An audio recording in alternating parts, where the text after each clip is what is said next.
Dia 9 de março. Santa Francisca Romana, 1440. Santa Francisca Romana nasceu em 1384, coincidindo-lhe o nascimento com uma época tristíssima que a Igreja atravessou. Foi o tempo do grande cisma que tanta confusão causou no rebanho de Cristo. No meio das tempestades que ameaçavam meter a fundo a barca de São Pedro, Deus velou sobre sua obra e deu à Igreja o consolo de sua assistência, de que uma prova é a aparição de grandes santos naqueles séculos turbulentos. Um desses foi Santa Francisca Romana, filho de Paulo Brussa e de Jacobela de Hofredeste, ambos descendentes da aristocracia romana. Nutria o desejo ardente de pôr a vida a serviço de Deus e filiar-se a uma ordem religiosa, mas os pais não se lhe mostravam favoráveis. Usando do direito paternal garantido pelo costume antiquíssimo das famílias patrícias de Roma, Paulo Brussa deu a filha em matrimônio ao jovem e nobre Lourenço de Ponziani, cuja família se orgulhava de ter entre os ascendentes o Papa Mártir Ponciano. Logo após o casamento, Francisca adoeceu gravemente e a cura foi por ela atribuída a Santo Aleixo, que se dignou a aparecer-lhe durante os dias da doença.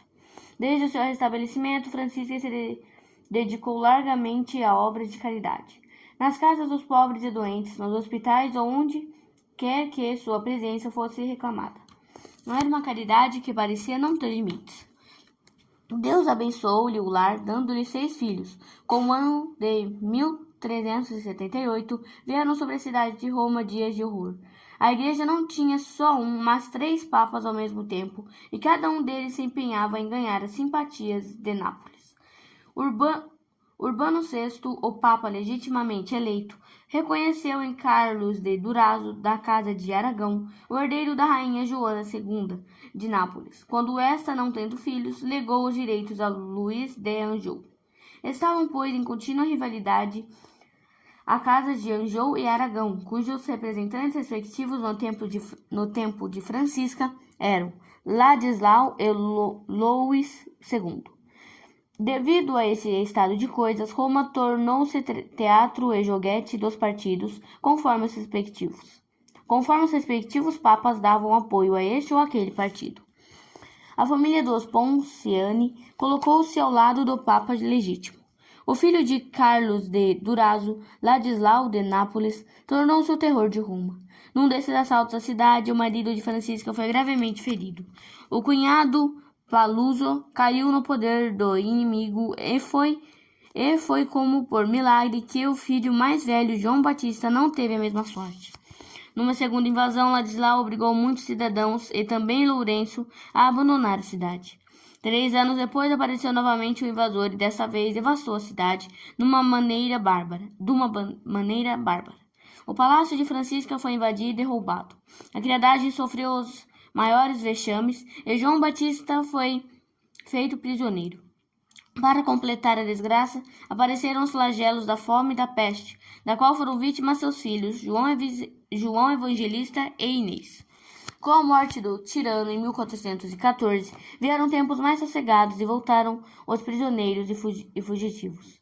O Papa Martinho V fez sua entrada em Roma sobre cadáveres e escombros. 2 anos depois, morreu o marido de Francisca. Em todas essas provações, no meio de tantas tribulações, teve Francisco ocasião de praticar as virtudes da paciência e conformidade com a vontade de Deus. Quando a miséria chegou ao auge, foi Francisca o anjo da caridade para os pobres e necessitados. Aos inimigos perdoou de coração e obteve de Lourenço que estendesse também a mão aos desafetos. Mergulhada no mar de desgostos, não faltaram a Francisca as consolações, sem as quais ninguém vive e que costumam descer copiosamente, à medida que dispensamos o consolo do mundo. Longe de, à maneira de maus e tíbios cristãos, entregar seu desespero e desânimo, Francisca procurou e achou conforto na oração, na recepção da Santa Comunhão e na prática da caridade. Além disto, Deus a consolou com revelações e comunicações místicas sobre a vida de nosso Senhor Jesus Cristo e Maria Santíssima. Houve tempos em que teve a honra de trazer no corpo as impressões das chagas de Nosso Senhor e sentir as dores de sua Santa Mãe. Característico na vida de Santa Francisca é a convivência constante que teve com o anjo da guarda.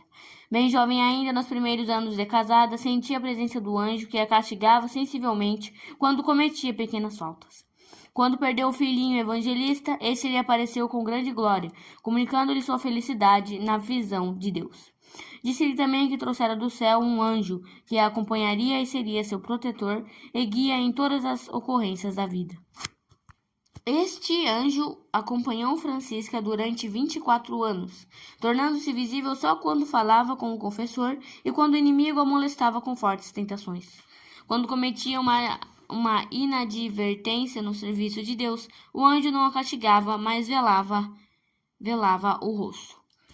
Mais íntima foi a convivência com o anjo que Deus lhe dera no último período da vida, depois da entrada para a ordem que fundara.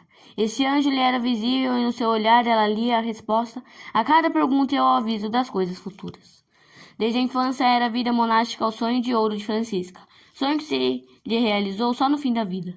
Durante as grandes lutas em Roma, a virtude e o heróico exemplo de Francisca fizeram com que muitas senhoras da melhor sociedade se lhe ligassem, com o fim de se animarem na prática da piedade e virtude cristã.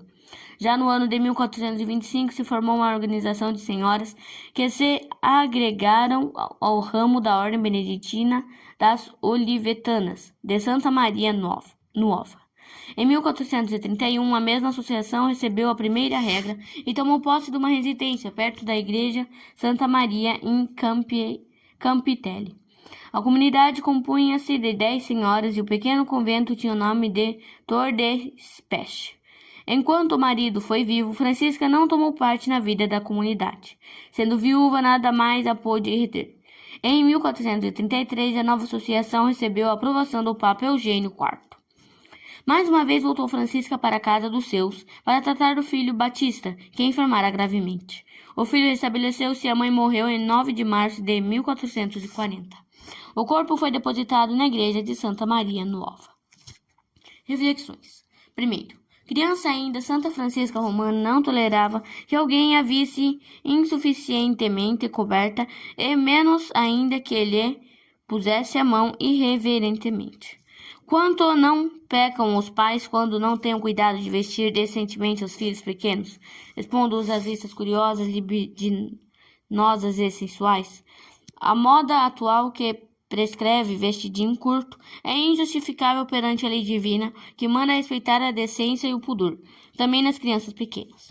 Que juízo será o daqueles pais que, deixando-se levar e guiar pelo espírito de vaidade e da sensualidade, extinguem na alma dos filhos pequenos o sentimento do pudor, preparam a queda inevitável da inocência dos mesmos, não lhes cobrindo o corpo, segundo as prescrições da decência cristã. 2. Francisca Romana, criança ainda, tinha prazer em rezar. A criança, não sendo educada para a piedade, nunca se lembrará de fazer oração. Que conceito se deve fazer de pais que não acham tempo para ensinar os filhinhos a rezar, mas os educam para todas as vaidades e futilidades, dando-lhes a liberdade que querem dentro de casa e na rua. 3. Francisca Romana, tomando estado, seguiu o conselho dos pais e foi feliz. Bons filhos não tratam casamento, sem antes tomar o conselho e a bênção dos pais. A bênção dos pais é a bênção de Deus. Só motivos extraordinários e muito graves podem dispensar dessa obrigação de piedade filial. Grave pode ser o pecado dos pais quando fazem imposição aos filhos em matéria de casamento ou impelindo-os para que se casem contra sua inclinação, com pessoa a que não tem simpatia ou proibindo-lhes a entrada numa ordem religiosa se sua vocação for esta. 4. Francisca Romana viveu 40 anos na maior harmonia com o marido. Que dizem a isto cônjuges que não passam nem 15 dias sem que haja entre eles sérias desavenças?